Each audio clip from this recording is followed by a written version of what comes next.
Hello everyone, welcome back to my channel. ఈరోజు నేను మీ అందరికీ కొత్తిమీర పచ్చడి ఎలా తయారు చేయాలనేది చూపిస్తున్నాను. పచ్చడి తయారు చేయడం ఇదే మొదటిసారైనా సరే పర్ఫెక్ట్గా వచ్చే విధంగా నేను చెప్తున్నాను. నేను చెప్పే ఈ మెజర్మెంట్స్తో మీరు చేశారంటే తప్పకుండా చాలా బాగుంటుంది రుచి అనేది. ఇది నిల్వ పచ్చడి అనమాట. కనీసం 1 మంత్ అయినా మీరు స్టోర్ చేసుకోవచ్చు. ప్రాసెస్ కూడా చాలా ఈజీ. ముందుగా మీరు కొత్తిమీరని ఇలా నేను చూపించిన విధంగా కట్ చేసుకోండి. ఇలా కట్ చేసుకోవడం వల్ల మీకు కాడలు తక్కువగా ఉందంటే కనుక పచ్చడిలో పీసు పీసు కింద లేకుండా టేస్టీగా ఉంటాయి. ఈ కట్ చేసుకున్న ఆకుని మొత్తం మీరు వాష్ చేసుకోండి. మీరు ఎంత బాగా వాష్ చేసుకుంటే అంత బాగుంటుందన్నమాట. ఎందుకంటే మీకు అందరికీ తెలుసు కదా, కొత్తిమీరలో ఇసుక ఉంటుందన్నమాట. ఆ ఇసుక పోయేంత వరకు మీరు వాష్ చేసుకోండి. వాష్ చేసుకున్న వాటిని మీరు ఫ్యాన్ కింద ఇలా పలచటి క్లాత్ వేసుకొని ఆరబెట్టుకోండి. మొత్తం వాటర్ మొత్తం డ్రైన్ అయిపోవాలన్నమాట. పొడి పొడిగా అయిపోవాలి ఈ కొత్తిమీర మొత్తం. నాకైతే 1 డే నేను ఇలా ఫ్యాన్ డ్రై చేశానన్నమాట. 1 డే డ్రై చేసిన తర్వాత నెక్స్ట్ డే నేను ఇలా ప్రిపేర్ చేశాను పచ్చడికి. ముందుగా స్టవ్ ఆన్ చేసి ఇలాంటి మందటి ఏదన్నా గిన్నె పెట్టుకోండి. మందంగా ఉంటే కనుక మీకు పచ్చడి చేసేటప్పుడు ఏదన్నా మాడదు కింద. దీంట్లో మీరు కొద్దిగా ఆయిల్ వేసుకోండి. ఆయిల్ హీట్ అయిన తర్వాత మనం ముందుగా డ్రై చేసి పెట్టుకున్న కొత్తిమీరని కూడా వేసుకొని కాస్త ఫ్రై చేసుకోండి. ఈ ఫ్రై చేసుకునేటప్పుడు ఫ్లేమ్ ఎప్పుడు కూడా సిమ్లో పెట్టుకోండి. ఎందుకంటే మరీ హైలో పెట్టినా సరే ఈ కొత్తిమీర మొత్తం మాడిపోతుందన్నమాట. ఇది మొత్తం దగ్గరగా అయ్యేంత వరకు మీరు ఫ్రై చేసుకోండి. ఈ కొత్తిమీర పచ్చడి టిఫిన్స్లోకైనా రైస్లోకైనా చాలా బాగుంటుంది. పిల్లలు కూడా ఎంతో ఇష్టంగా తింటారండి. ఎందుకంటే దీంట్లో మనం బెల్లం వేస్తున్నాం కాబట్టి తీయగా ఉంటుందని పిల్లలు కూడా ఇష్టంగా తింటారు. చూడండి, నేను చూపించిన విధంగా మీకు కొత్తిమీర ఈ కన్సిస్టెన్సీ వస్తే పక్కన పెట్టేసుకోండి. ఇప్పుడు మళ్ళీ స్టవ్ ఆన్ చేసి ఒక పెద్ద సైజు నిమ్మకాయ అంత చింతపండును తీసి దాంట్లో కొద్దిగా వాటర్ పోసి థిక్ కన్సిస్టెన్సీలో వచ్చేంత వరకు మీరు చింతపండుని మరిగించుకోండి.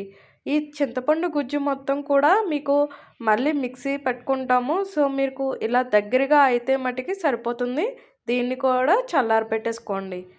ఇప్పుడు మళ్ళీ స్టవ్ ఆన్ చేసి వేరొక గిన్నె పెట్టుకొని దాంట్లో 2 స్పూన్స్ మెంతులు వేసుకోండి. ఈ మెంతులు బాగా దోరగా వేయించుకోండి. ఎంత దోరగా వేయించుకుంటే మీకు ఆ పచ్చడి అంత టేస్టీగా ఉంటుంది. ఈ మెంతులు వేగేటప్పుడు కూడా మీకు స్మెల్ వస్తుంది. ఆ స్మెల్ వచ్చిందంటే సరే మీకు బాగా దోరగా వేగించినట్టు. లేదంటే మీకు కలర్ చేంజ్ అయిందని తెలిస్తే కనుక వెంటనే మీరు స్టవ్ ఆఫ్ చేసుకోండి.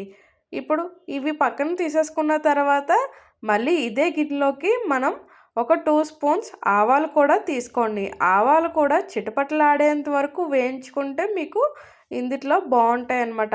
ఆవపిండి వేసుకుంటాం కదండి ఆవకాయ పచ్చడిలో, అలానే దీంట్లో కూడా వేసుకోవాలి.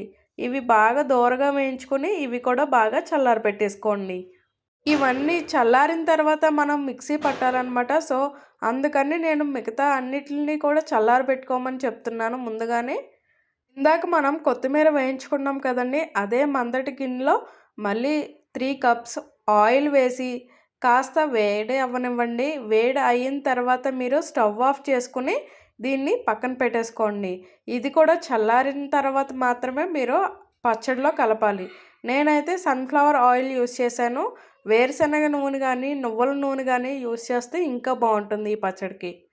ఇప్పుడు నెక్స్ట్ స్టెప్లో ఒక మిక్సీ జార్ తీసుకుని దాంట్లో మనం ముందుగా బాయిల్ చేసుకున్నటువంటి చింతపండు గుజ్జుని దీంట్లో వేసి అలానే కొద్దిగా రాళ్ళుప్పు కానీ సాల్ట్ కానీ వేసి మీరు బాగా మెత్తగా గ్రైండ్ చేసుకోండి. ఎంత మెత్తగా గ్రైండ్ చేసుకుంటే అంత మెత్తగా చేసేసుకోండి. గ్రైండ్ చేసుకున్న మిశ్రమాన్ని మొత్తం వేరొక గిన్నెలోకి ట్రాన్స్ఫర్ చేసేసుకోండి. ఇప్పుడు ఆ ట్రాన్స్ఫర్ చేసుకున్న తర్వాత అదే మిక్సీ జార్లోకి మనం ముందుగా ఫ్రై చేసుకున్నటువంటి కొత్తిమీరను కూడా వేసి బాగా మెత్తగా గ్రైండ్ చేసుకోండి. ఈ కన్సిస్టెన్సీ వచ్చేంత వరకు మీరు గ్రైండ్ చేసుకోండి. ఇప్పుడు ఇంకొక మిక్సీ జార్ తీసుకొని దాంట్లో మనం ముందుగా వేయించుకున్నటువంటి మెంతులు అలానే ఆవాల్ని కూడా బాగా మెత్తగా గ్రైండ్ చేసేసుకోండి. మనం ఆవకాయలో వేసుకున్నప్పుడు ఆవపిండి ఉంటుంది చూడండి, అంత మెత్తగా గ్రైండ్ చేసుకోండి. మనం చింతపండు కొత్తిమీర గ్రైండ్ చేసి పెట్టుకున్న పేస్ట్ ఉంది కదండి, అదే పేస్ట్లోకి ఈ మెంతులు ఆవాల పొడిని కూడా వేసుకుని బాగా కలుపుకోండి. ఇందులో మీకు కారం మీకు స్పైసీ బట్టి యాడ్ చేసుకోండి. నేనైతే పావు కప్పు కారం యాడ్ చేస్తున్నాను నా క్వాంటిటీకి. మీకు స్పైసీ కావాలనుకుంటే బెల్లం స్కిప్ చేసి ఉత్తి కారం ఒకటి ఇంకొక హాఫ్ గ్లాస్ వేసుకోండి. నేను బెల్లం వేస్తున్నాను కాబట్టి ఒక గ్లాసు కారం వేసి అలానే చిటికెడు పసుపు కూడా యాడ్ చేసి బాగా మిక్స్ చేసుకుంటున్నాను. ఇలా మొత్తం బాగా కలిపిన తర్వాత మీరు దీన్ని పక్కన పెట్టేసుకోండి. మీకు బెల్లం అవసరం లేదనుకుంటే కనుక తాలింపులో మీకు తాలింపు వేసేసుకొని దీంట్లో కలిపేసుకోవడం అంతే, ఆయిల్ యాడ్ చేసుకొని. నేను బెల్లం వేసుకుంటున్నాను కాబట్టి నేను బెల్లాన్ని కూడా కరిగించుకుంటున్నాను.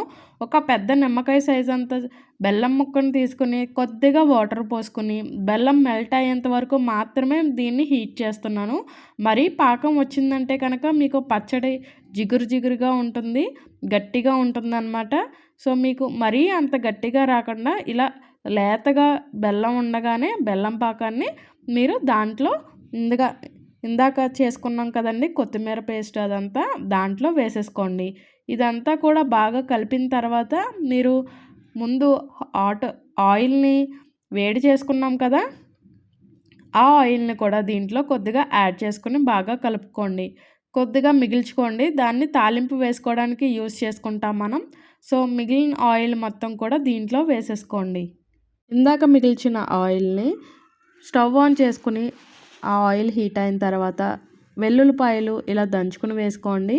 ఇలా దంచుకుని వేసుకోవడం వల్ల మీకు పచ్చడిలోకి బాగుంటాయి. వెల్లుల్లిపాయలు బాగా దోరగా వేయించిన తర్వాత ఇవి వేగిన తర్వాత ఒక 2 స్పూన్స్ పచ్చిశనగపప్పుని, ఒక 10 ఎండుమిర్చిని, ఒక స్పూన్ ఆవాలు, ఒక స్పూన్ జీలకర్ర, అలానే వాష్ చేసి పెట్టుకున్న 2-3 రెమ్మలు కరివేపాకును కూడా బాగా వేయించుకోండి. ఇవి బాగా వేగిన తర్వాత స్టవ్ ఆఫ్ చేసుకోండి.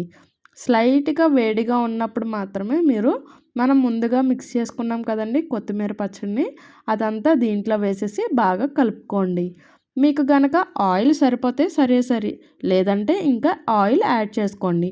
పచ్చడి ఎప్పుడు కూడా పైదాకా ములిగితే బాగుంటుంది, టేస్ట్ ఎక్కువ కాలం కూడా నిలవ ఉంటుంది. అంతే, ఎంతో ఈజీగా చేసుకునే కొత్తిమీర నిల్వ పచ్చడి రెడీ. మీకు నచ్చిందా? అయితే ఇంకెందుకు ఆలస్యం, మీరు కూడా ట్రై చేసేయండి ఇంట్లో. Please like, share and subscribe my channel. Thanks for watching. Yummy, yummy, super yummy.